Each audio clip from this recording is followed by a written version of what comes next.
Renungan firman Tuhan untuk kita hari ini tentang ketaatan mendatangkan berkat.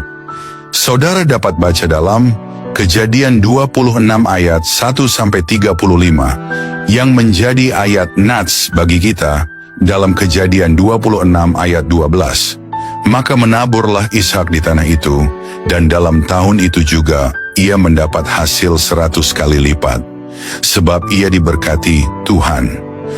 Berbicara tentang ketaatan mungkin adalah hal yang mudah, tapi untuk melakukan ketaatan adalah perkara yang sulit, apalagi taat ketika berada di situasi yang sulit atau tidak mendukung. Sesungguhnya setiap ketaatan selalu mendatangkan berkat, sebab Tuhan membalas setiap orang sesuai dengan perbuatannya. Terhadap orang yang setia engkau berlaku setia, terhadap orang yang tidak bercela engkau berlaku tidak bercela, terhadap orang yang suci engkau berlaku suci, tetapi terhadap orang yang bengkok engkau berlaku belat-belit. Mazmur 18 ayat 26-27. Ishak adalah salah satu contoh tokoh yang mengalami berkat Tuhan secara luar biasa karena taat melakukan apa yang Tuhan perintahkan meski dalam situasi yang tidak mendukung sekalipun. Ketika terjadi kelaparan hebat, Tuhan melarang Ishak untuk pergi ke Mesir, melainkan tinggal di Gerar, suatu tempat di Filistin.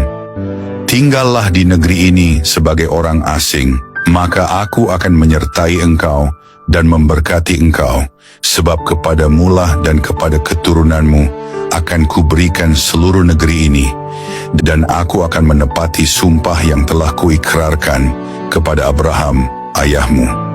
Dalam ayat 3, perintah Tuhan seringkali tidak masuk akal, karena itu banyak orang tidak mau taat, padahal Tuhan punya rencana yang indah bagi setiap orang yang mau taat kepadanya.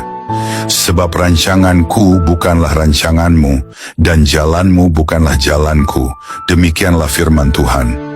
Seperti tingginya langit dari bumi, demikianlah tingginya jalanku dari jalanmu, dan rancanganku dari rancanganmu. Yesaya 55 ayat 8-9. Bukan perkara mudah untuk tinggal sebagai orang asing, namun Ishak memilih taat kepada kehendak Tuhan. Ia datang menghadap Abimelek, raja orang Filistin di Gerar, dan minta izin untuk tinggal di sana. Alkitab mencatat bahwa ayah Ishak, Abraham, juga pernah tinggal di Gerar dan menggali sejumlah sumur di sana, tapi sudah ditutup oleh orang-orang Filistin. Dan ketika berada di Gerar, Ishak pun menggali kembali sumur-sumur yang telah ditutup itu dan menamainya menurut nama-nama yang telah diberikan oleh Abraham: Esek, Sitna, Rehobot, dan Sheba. Inilah berkat bagi orang yang taat kepada Tuhan. Ishak menjadi kaya, bahkan kian lama kian kaya, sehingga ia menjadi sangat kaya. Kejadian 26 ayat 13. Kiranya renungan firman Tuhan ini dapat menginspirasi. Tuhan Yesus memberkati.